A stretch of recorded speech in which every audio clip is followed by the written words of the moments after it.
Hello दोस्तों, आप सबका मेरे स्टोरी अड्डा में बहुत बहुत स्वागत है।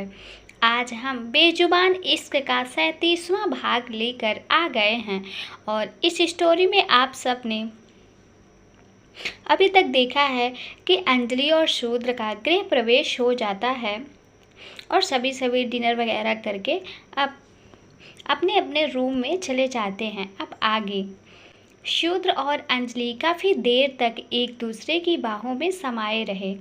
शूद्र को अंजलि का यूं अपने सीने में लगाए रख के जो सुकून मिलता था, शायद ही उतना कभी मिला हो। डार्लिंग, अभी तुम्हें आराम करना चाहिए, हमारा बेबी आज थक गया होगा। पहले अपनी मेडिसिन्स भी ले लो, फिर आराम करो। शूद्र ने अंजलि का चेहरा ऊपर करके उसके माथे पर किस करते हुए कहा। शूद्र ने फिर अंजलि को घुमाया और उसके कंधों पर अपना हाथ रखकर उसे थोड़ा धक्का देते हुए आईने के पास ले गया। उसने खुद अंजलि की सारी ज्वेलरीज निकालना शुरू कर दी। वो खुद अंजलि के आगे घुटनों के बल बैठा हुआ था और एक एक करके प्यार से उसके सारे गहने निकाल रहा था। शूद्र ने धीरे धीरे अंजलि की सारी भारी ज्वेलरी निकालकर आईने के आगे रख दी। अंजलि बड़े प्यार से शूद्र को देख रही थी। क्या हो गया बीवी, इतनी प्यार से देखोगी तो मैं खुद को रोक नहीं पाऊंगा। शूद्र ने एक मुस्कुराहट के साथ अंजलि के नाक में अपनी नाक रगड़ते हुए कहा। तो किसने कहा रुकने को? अंजलि ने शरारती आवाज में कहा और फिर शूद्र के कुर्ते को अपनी मुट्ठी में भरकर शूद्र को थोड़ा ऊपर की ओर खींचा और उसके होठों पर अपने होठ रख दिए। शूद्र पहले तो अंजलि के काम से थोड़ा हैरान हो गया था, लेकिन फिर उसने भी अपनी आंखें बंद कर ली और अंजलि का साथ देने लगा। शूद्र ने एक हाथ से अंजलि की कमर पकड़ ली और दूसरा हाथ अंजलि के बालों में उलझा लिया।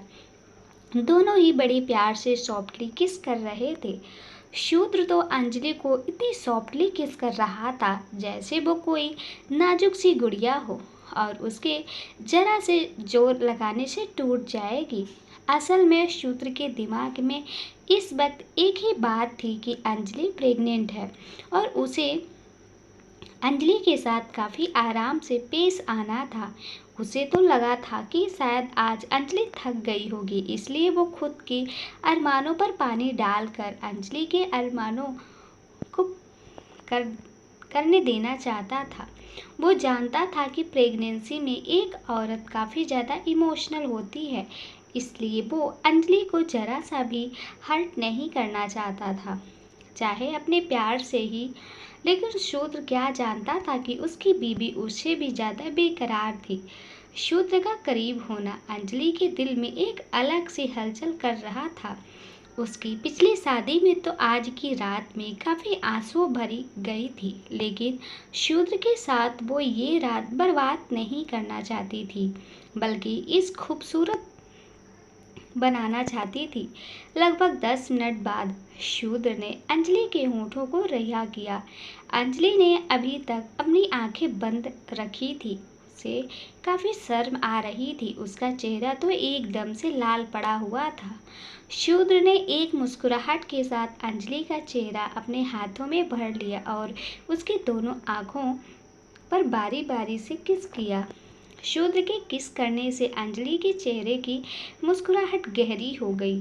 पहले तो नज़र नहीं हटा रही थी और अब आंखें खोल कर देख ही नहीं रही हो। शूद्र ने अंजलि के माथे पर अपना माथा रखते हुए कहा। सब कुछ ऐसे सपने जैसा लग रहा है शूद्र जी, यकीन नहीं होता कि हमारी शादी हो गई। आज से ठीक 1.5 महीने पहले हम एक दूसरे के लिए अजनबी थे। फिर जब धीरे धीरे आपके करीब आई तो लगा शायद ये कुछ ही देर की बात है, लेकिन आज ये ज़िंदगी भर के साथ है। सच में आपके आने से मेरी ज़िंदगी में सब बदल गया। आपने मेरी बेरंग ज़िंदगी में रंग भर दिए। आई लव यू शूद्र जी, अंजलि ने थोड़ा इमोशनल होते हुए कहा। रंग तो तुमने मेरी ज़िंदगी में भरा है डार्लिंग, प्यार का रंग। शूद्र की ज़िंदगी अंधेरी रात जैसी थी, जिसमें अब अंजलि नाम का चांद चमकता है। मेरे दिल की बंजर जमीन पर तुम एक बारिश जैसी हो। तुम्हारे बिना मैं हमेशा से अधूरा था अंजलि, अब जाकर पूरा हुआ। आज से मैं भी शुद्ध सूर्यवंशी नहीं, शुद्ध अंजलि सूर्यवंशी हूँ। तुम्हारा नाम मुझे पूरा करेगा डार्लिंग। शूद्र भी थोड़ा इमोशनल होकर बोला। अंजलि का दिल तो मानो आज खुशी से फट ही जाने वाला था। उसके कस के शूद्र को गले लगा लिया। शूद्र ने भी अंजलि को अपनी बाहों में इस कदर छुपा लिया था जैसे अब ये कभी भी किसी की नज़र उन पर पड़ने ही नहीं देगा। अब हम कभी अलग नहीं होंगे। आपकी अंजलि आज हमेशा के लिए आपकी हो गई। अंजलि ने बड़े प्यार से शूद्र से कहा, तुम हमेशा से ही मेरी थी। तुम इस दिल की धड़कन को डार्लिंग। शूद्र ने एक गर्दन में अपना मुंह छुपाते हुए कहा और अपने होंठ उसकी गर्दन पर चलाने लगा। वहीं दूसरी तरफ जिया की हालत खराब हो रही थी। एक तो उसके पैर में इतना दर्द हो रहा था कि वो खड़े तक नहीं हो पा रही थी। ऊपर से वो दो आदमी बेहद दरिंदों की तरह उसकी तरफ बढ़ रहे थे। जिया की आंखें में लगातार आंसू बह रहे थे। मैंने कहा मुझसे दूर रहो, हाथ भी मत लगाना मुझे, जिया ने गुस्से से चिल्लाते हुए कहा। तुम्हारे चिल्लाने से यहाँ कोई नहीं आने वाला और तुम तो इतनी नाजुक हो कि जल्दी चोट खा जाओगी। इससे अच्छा है कि हमारे साथ ही कोऑपरेट कर लो। एक आदमी ने जिया की तरफ हाथ बढ़ाते हुए कहा। उस आदमी का हाथ अपनी तरफ आते देख जिया ने कसकर अपनी आंखें बंद कर ली और अपनी पूरी शक्ति से चिल्लाई, मोहित। जिया ने तो डर के मारे अपनी आंखें कसकर बंद की थी, लेकिन उसे अभी तक किसी ने छुआ नहीं था। उसने धीरे से अपनी आंखें खोलकर देखा तो मोहित उस आदमी का हाथ पकड़े खड़ा था। मोहित की आंखें गुस्से से सुर्ख लाल थी। मोहित को अपने सामने देखकर जिया की जान में जान आई। मोहित न्यू आदमी का हाथ मरोड़कर उस पर मुक्कों की बरसात कर रहा था। मोहित के 3 ही मुक्कों में वो आदमी अधमरा हो चुका था।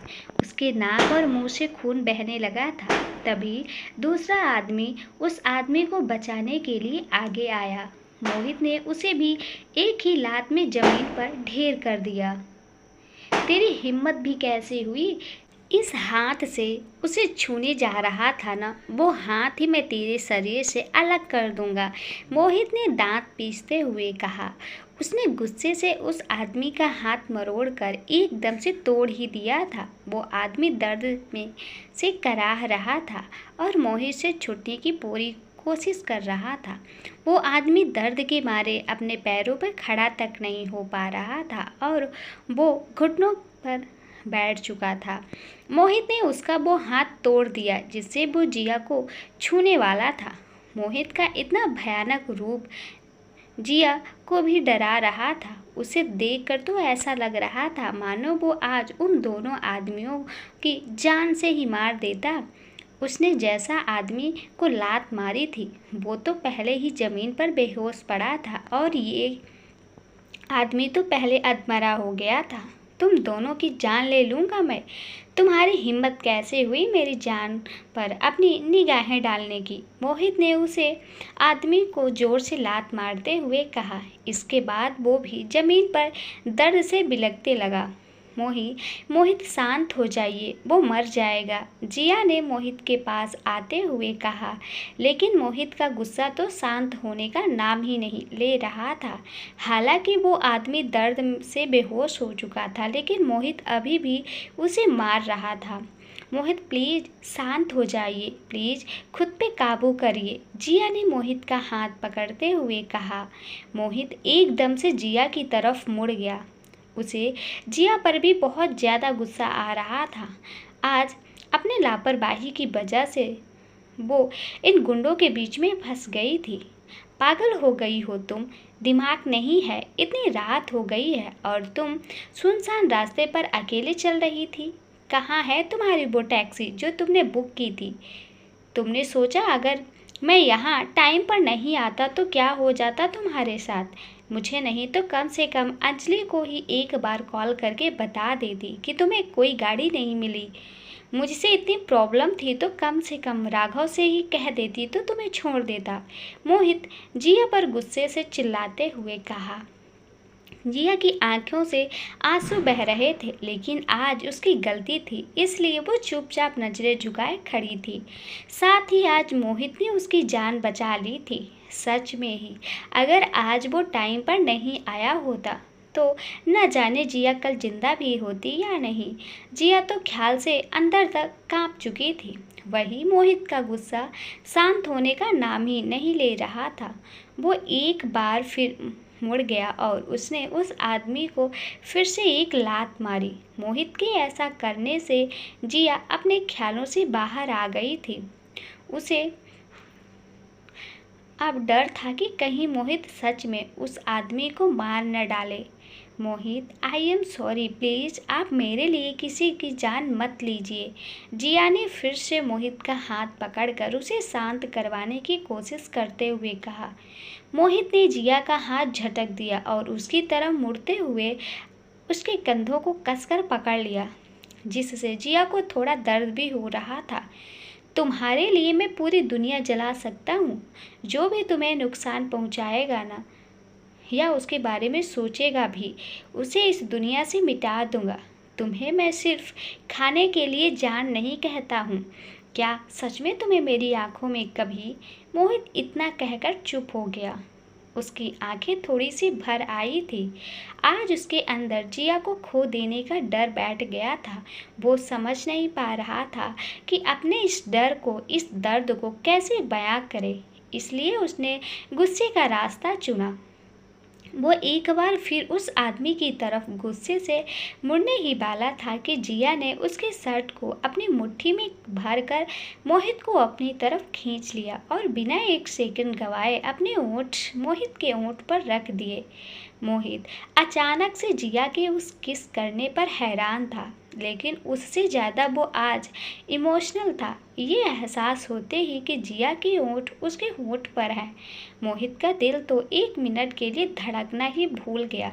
मोहित का गुस्सा तो मानो छू मंतर सा हो गया था। एक पल में ही उसकी पूरी दुनिया उलट पलट हो गई और उसकी धड़कनें बुलेट ट्रेन की स्पीड में चलने लगीं। लेकिन इससे पहले मोहित कुछ रिएक्ट कर पाता, जिया ने उसके होंठ रिहा कर दिए। जिया को तो हिम्मत ही नहीं हो पा रही थी कि नजरें उठाकर एक बार मोहित की तरफ देख ले। वही मोहित भी इस वक्त कुछ बोलने की हालत में नहीं था।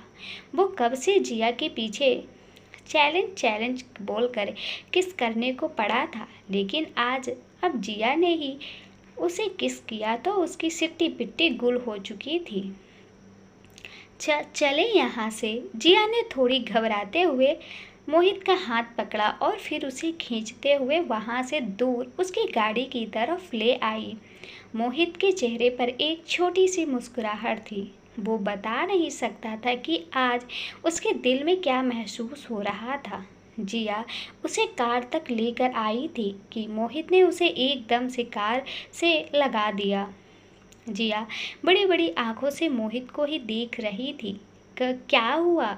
जिया ने हिम्मत करके मोहित से पूछा। मोहित को किस करने के बाद तो जिया की हालत भी बिगड़ चुकी थी, लेकिन उसकी स्नेहा की एक बटन कंफर्म कर दी थी कि उसके बाद के दिल में भी मोहित के लिए जज्बात थे। वो मोहित की आंखों में हल्का सा भी आंसू बर्दाश्त नहीं कर पा रही थी। उसे भी समझ आ चुका था कि वो मोहित को हंसना देख सकती थी, उसके साथ लड़ना देख सकती थी, कुछ हद तक उसका गुस्सा भी देख सकती थी, लेकिन उसकी आंखों में आंसू कभी नहीं देख सकती थी। दिल के सारे तार हिल गए थे, दिमाग के सॉकेट हो गया था। डॉक्टर साहिबा, आपके इलाज की सख्त ज़रूरत है, लेकिन आपकी दवाई का डोज बहुत कम था। मोहित धीरे धीरे जिया के करीब आते हुए उसके कान दोनों तरफ अपने हाथ रख दिए। जिया अच्छे से जानती थी कि मोहित के कहने का क्या मतलब था, लेकिन वो अपने चेहरे पर कुछ भी जाहिर नहीं होने दे रही थी। वो ऐसा दिख रही थी जैसे उसे उसकी बात समझ ही नहीं आई हो। क्या मतलब है आपका? जिया ने थोड़ी एक्टिंग करते हुए कहा। फिर से आप? तुमसे कितनी बार कहा है कि तुम मुझे आप मत कहा करो। तुम्हारे मुँह से इज्जत की आदत नहीं है। तुम मुझे डांटती हो, मेरे साथ लड़ती हो, मुझ पर गुस्सा करती हो, मुझे तब तुम पर और भी ज़्यादा प्यार आता है। मोहित इतना कहकर रुक गया था। वही जिया के दिल की धड़कन एकदम से तेज हो गई थी, क्योंकि मोहित के बातों ही बातों में ये तो जता दिया था कि वो जिया से प्यार करता था। जिया ने मोहित की बात सुनकर अपनी पलकें झुका ली। मोहित उसकी भारी सांसें अपने सीने पर महसूस कर पा रहा था, और उसकी उस हल्की सी मुस्कुराहट ने कहीं न कहीं मोहित को जवाब दे दिया था कि वो भी मोहित के लिए महसूस करती थी। मोहित जिया की चेन पकड़कर उसका चेहरा ऊपर किया, जिससे वो दोनों की आंखें टकरा गई। मोहित धीरे धीरे जिया की होठों की तरफ झुकने लगा, और एक बार जिया अपना चेहरा नहीं फेरा बल्कि अपनी आंखें बंद कर ली, जो देखकर मोहित के चेहरे पर एक मीठी सी मुस्कुराहट आ गई, और उसने बिना वक्त बया किए जिया के होठों पर अपने होठ रख दिए। मोहित जिया को बड़े ही जुनून से चूम रहा था। आज उसने अपना सारा प्यार और जिया के लिए अपने इमोशंस इस किस में डाल दिए। लगभग 10 मिनट बाद जब जिया को सांस लेने में प्रॉब्लम होने लगी, तो फिर उसने मोहित को मारना शुरू कर दिया। तब कहीं जाकर मोहित ने जिया को छोड़ा था। जिया सांस भरते हुए मोहित की तरफ देख रही थी, जो एक मुस्कुराहट लिए उसे ही देख रहा था। मोहित का दिल आज बहुत ज़्यादा खुश था। उसने आगे बढ़कर जिया के माथे पर किस कर लिया। आज से तुम पर मेरा स्टाम्प लग गया है, अब तुम मेरी हुई, मोहित ने प्यार से जिया से कहा। जिया बिना कुछ कहे मोहित के सीने से लग गई। आज जिया को काफ़ी सुकून महसूस हो रहा था। वो कुछ समय पहले हुई वो घटना भूल गई। इस वक्त दोनों के ही दिल सुकून और खुशी से भरे हुए थे। मोहित, प्लीज़ घर चलते हैं ना, मुझे यहाँ नहीं रुकना, जिया ने मोहित के सीने से लगे हुए ही कहा। मोहित ने हाँ में गर्दन हिला दिया, और फिर अगले 2 मिनट में मोहित की गाड़ी वहाँ से रफ्तार के साथ निकल गई। अगली सुबह जब अंजलि उठी तो सबसे पहले शूद्र का चेहरा उसकी आंखों के सामने आया, जिसे देखकर उसके चेहरे पर एक बड़ी सी मुस्कुराहट आ गई। रात को शूद्र ने अंजलि को ज़्यादा परेशान नहीं किया और अपनी बाहों में भरकर उसे सो गया। गुड मॉर्निंग पतिदेव, अंजलि ने धीमी सी आवाज़ में कहा। अंजलि ने थोड़ा सा ऊपर उठकर शूद्र के होठों पर हल्के से किस किया, और फिर उसके हाथों को जरा सा हटाया और बेड से नीचे उतर गई। अंजलि ने टाइम देखा तो इस वक्त 6:30 बजे थे। थैंक यू महादेव, मुझे टाइम से जगाने के लिए। मैं तो डर गई थी कहीं लेट ना हो जाऊं। आज मेरा ससुराल का पहला दिन है, बस सब अच्छा रहे। अंजलि ने महादेव से मन ही मन प्रार्थना करते हुए कहा। इसके बाद अंजलि ने अलमारी में से एक लाल कलर की साड़ी निकाली और वॉशरूम में फ्रेश होने चली गई। लगभग आधा घंटे बाद अंजलि वॉशरूम से बाहर निकली। उसने अपने बालों में टॉवल से लपेटा हुआ था और लाल कलर की साड़ी, सिल्की साड़ी पहनी हुई थी। वो तो अभी ही खूबसूरत लग रही थी। अंजलि ने अपने बालों को टॉवल से अच्छे से साफ किया और फिर आईने के आगे बैठकर अपने बाल सुखाने लगी।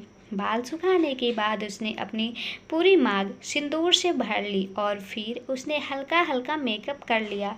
अंजलि आज पूरी सुहागन की तरह तैयार हुई थी। मांग में सिंदूर, गले में मंगलसूत्र और हाथों में मेहंदी और चूड़ा। उसने पहले खुद को आईने में देखा और फिर आईने में ही अपने पीछे सोते हुए शूद्र को। मिसेज अंजलि, शूद्र सूर्यवंशी, अंजलि ने खुद को और फिर शूद्र को आईने में निहारते हुए एक मुस्कुराहट के साथ कहा। अंजलि को शूद्र की नींद खराब करना ठीक नहीं लग रहा था, इसलिए वो बिना शूद्र को जगाए ही कमरे से निकल गई। अंजलि सबसे पहले रसोई में गई।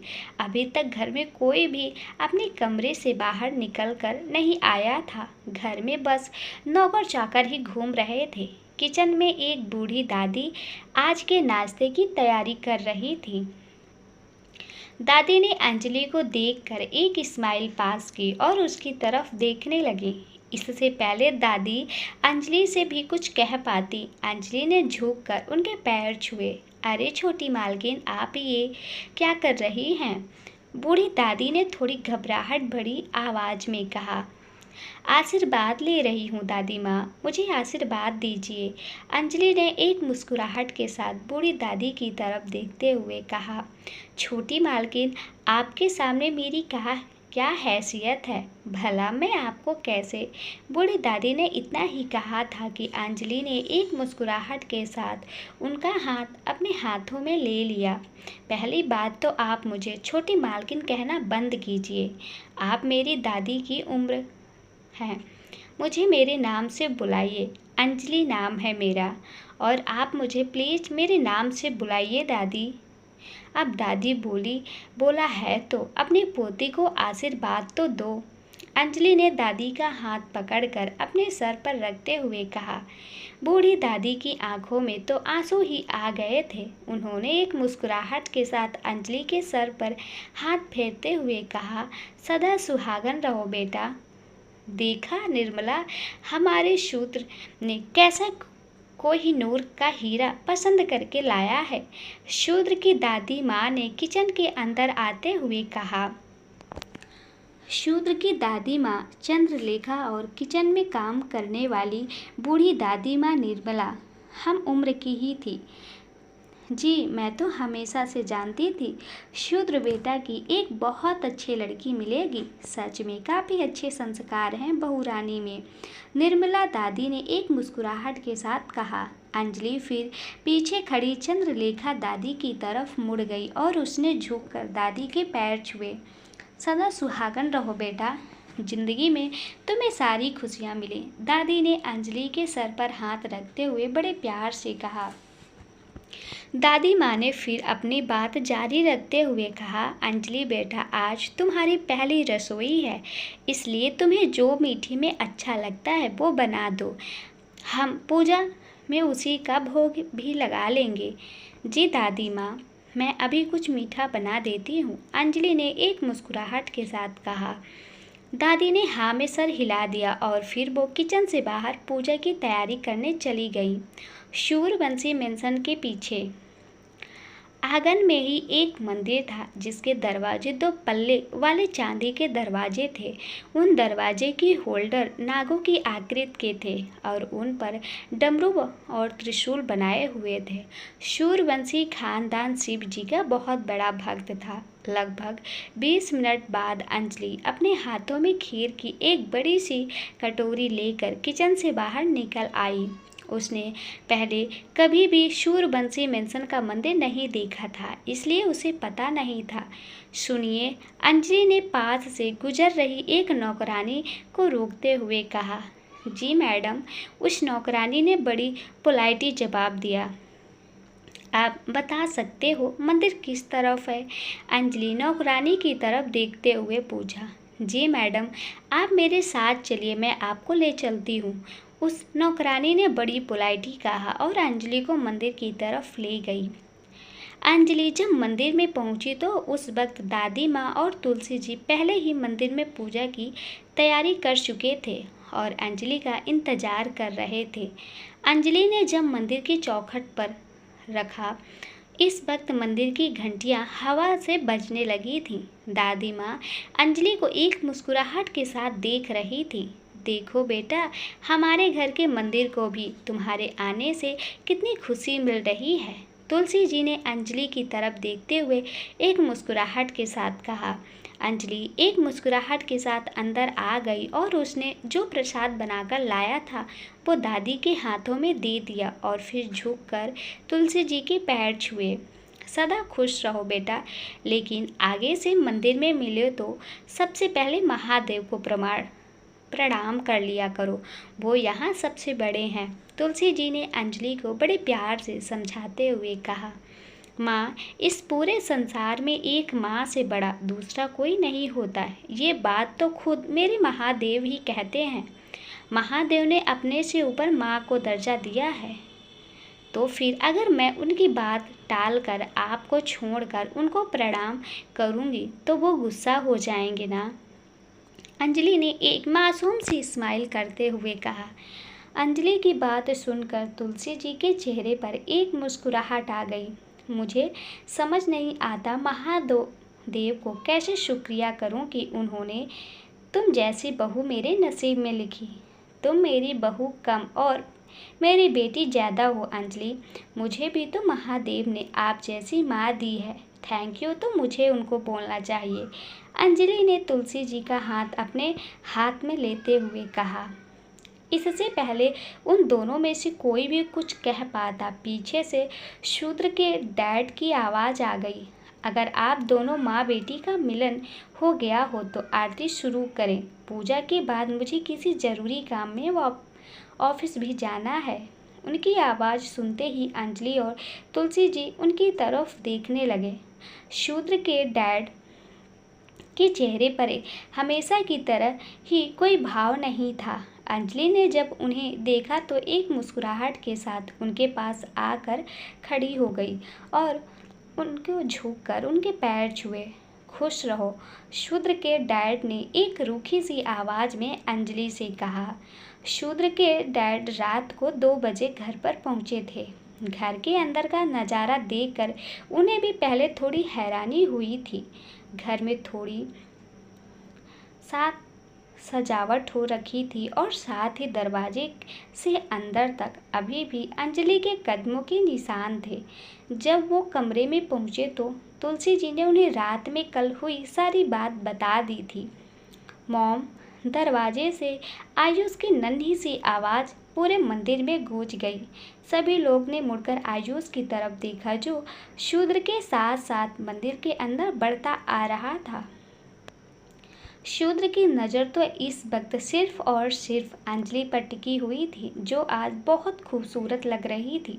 वही अंजलि शूद्र को इतनी इंटेंस नज़रों को झेल नहीं पा रही थी। उसने अपनी नज़रें झुका ली और आयुष को देखने लगी जो उसकी टांगों में लिपटा हुआ था। तेरी बीबी है, दिन भर है तेरे पास घूमने के लिए। पहले पूजा कर ले और महादेव का आशीर्वाद ले ले, दादी ने शूद्र को छेड़ते हुए कहा। मॉम, आज आप बहुत सुंदर लग रही हो, आयुष ने एक स्माइल के साथ कहा और अंजलि की गाल पर किस कर लिया। थैंक यू बेटा, आप भी बहुत अच्छे लग रहे हो, अंजलि ने एक स्माइल के साथ कहा और आयुष की गाल पर किस कर लिया।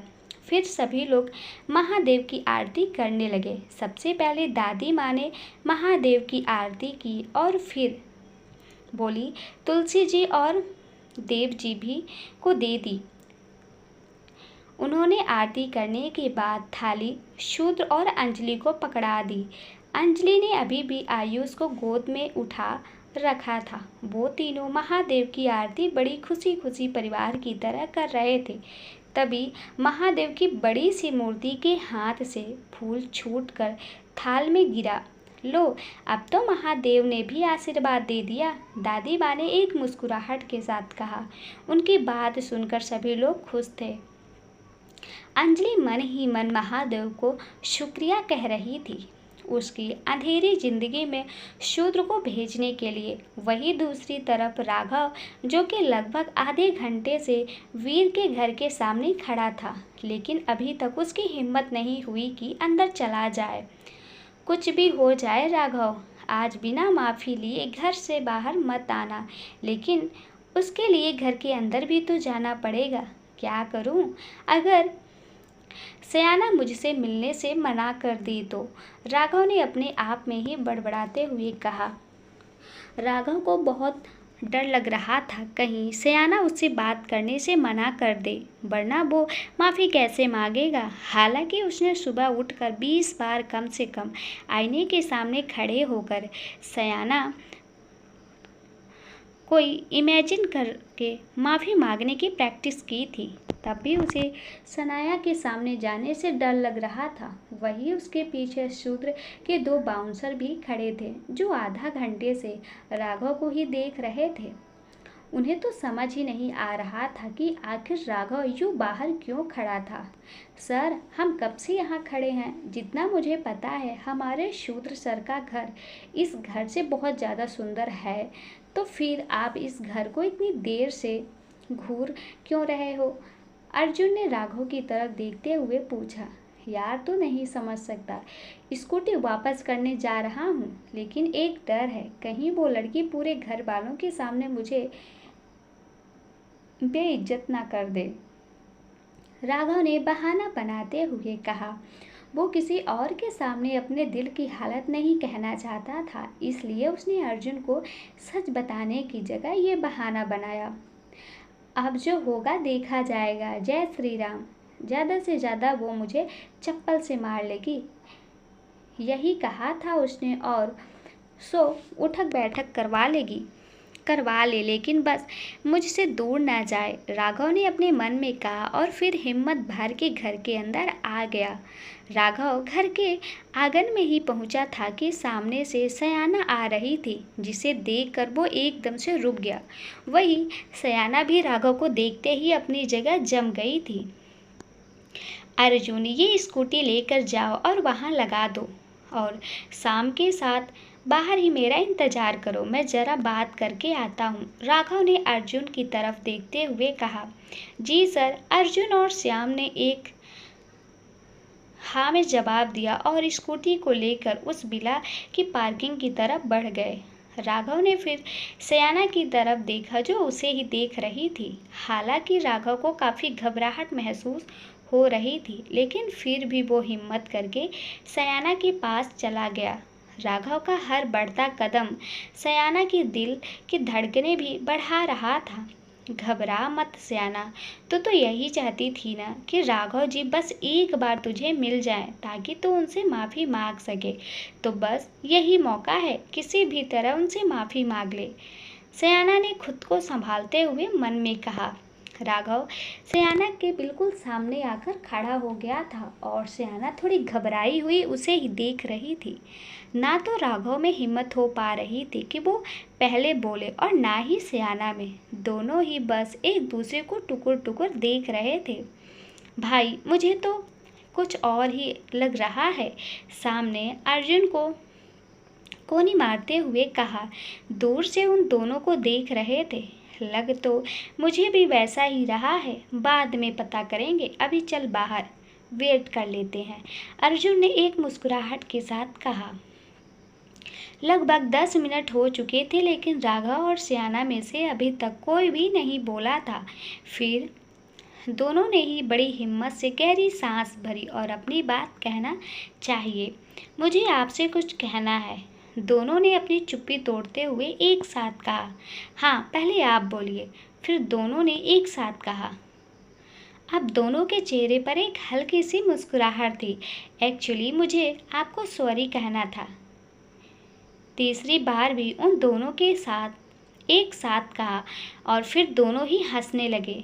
दोनों ही समझ गए थे कि सामने वाले के दिल में कोई नाराज़गी नहीं थी। एक दूसरे को मुस्कुराता देख दोनों के दिलों का बोझ थोड़ा सा हल्का हो गया था। सयाना जी, मुझे माफ़ कर दीजिए, मेरी वजह से आपकी फेवरेट स्कूटी को नुकसान पहुंच गया। राघव ने सयाना से माफ़ी मांगते हुए कहा। कोई बात नहीं राघव जी, और आप प्लीज़ मुझे भी माफ़ कर दीजिए। मैं बिना सोचे समझे आपको कितनी बातें सुना दी थी। मुझे वो सब नहीं कहना चाहिए था। मैं सच में उस बात के लिए बहुत शर्मिंदा हूँ। प्लीज़ मुझे माफ़ कर दीजिए। सयाना ने एक भोली सी शक्ल बनाकर राघव से कहा। नहीं नहीं सयाना जी, मुझे आपकी बात का बुरा नहीं लगा, क्योंकि मैं सच में ही गलती की थी।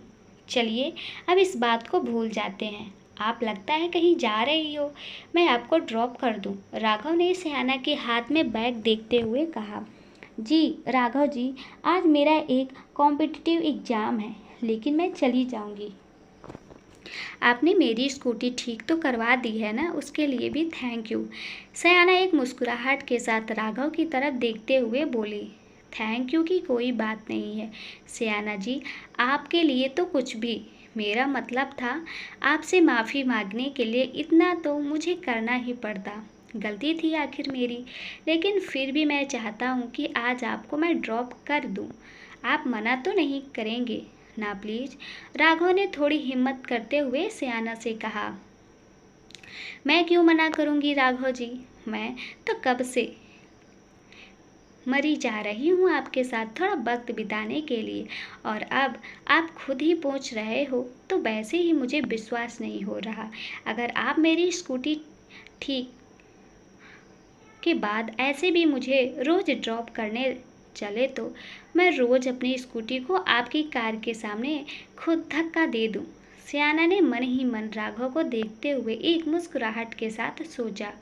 क्या हुआ सयाना जी, आप क्या सोच रही हैं? राघव ने थोड़े कंफ्यूज भरे चेहरे के साथ सयाना से पूछा। कुछ नहीं राघव जी, चलिए मैं आपको मना नहीं कर सकती। मेरा मतलब आपको मना नहीं करूंगी मैं, आखिर मेरी भी तो गलती थी, इसलिए आपकी बात नहीं टालूंगी। सयाना ने एक मुस्कुराहट के साथ कहा। दोनों ही एक मुस्कुराहट के साथ घर के बाहर की तरफ बढ़ गए। दोनों के दिल आज काफ़ी ज़्यादा तेज धड़क रहे थे। चलते वक्त राघव का हाथ 2 बार सयाना के हाथ से टकरा गया था। वो तो सयाना को जरा सा छूने से ही कांप उठा था। वही हाल सयाने का भी था। जहाँ उसे राघव के हाथ का टच फील हो रहा था, वहाँ तो मानो एक अजीब सी सिरहन उठ रही थी। वही दूसरी तरफ जिया के फ्लैट में 2 खिड़की से अंदर झांक रही थी, लेकिन वो अभी तक उठी नहीं थी। जब धूप उसकी आंखों में चुभने लगी तो जिया की नींद टूटना शुरू हो गई। जिया ने अपनी आंखें खोलने से पहले अपनी आंखों के आगे हाथ रख लिया। उसे अपने पेट पर कुछ भारी भारी सा महसूस हो रहा था। जिया ने गर्दन झुकाकर देखा तो मोहित जिया के पेट पर अपना सर रखकर बड़े सुकून से सो रहा था। मोहित को पहले तो अपने करीब देख उसके चेहरे पर एक मुस्कुराहट आ गई। उसने अपना हाथ मोहित के बालों में डालकर हल्का हल्का सहलाना शुरू कर दिया। मैंने अपनी ज़िंदगी में पहली बार किसी से प्यार किया है, पहली बार किसी पर मुझे इतना भरोसा हुआ है। बस कभी मेरा ये भरोसा टूटने मत दीजिएगा। जिया ने मन ही मन मोहित के बालों को सहलाते हुए कहा। अगले ही पल जिया को बीती रात की बातें याद आने लगी, जब मोहित उसके लिए उन 2 आदमियों से लड़ रहा था। मोहित की कहानी बातें जिया के कानों में गूंजने लगी थी। अभी वो जब मोहित की उसे बात को याद कर रही थी कि वो उसके लिए पूरी दुनिया जला सकता है, उसका दिल तेजी से धड़कने लग गया था। जिया ने आज तक ये बात सिर्फ फिल्मों में सुनी थी और उसे लगता था शायद ये सर सिर्फ फिल्मों में ही होता है, लेकिन आज जब असल जिंदगी में उसका हीरो उसकी आंखों में आंखें डालकर ये बात कह चुका था, उसे सब एक सपने जैसा लग रहा था। तो दोस्तों, अगर ये वीडियो आपको अच्छी लगी हो तो वीडियो को लाइक और चैनल को सब्सक्राइब जरूर करें और मेरे इस चैनल से जुड़े रहें नेक्स्ट पार्ट देखने के लिए। थैंक यू दोस्तों।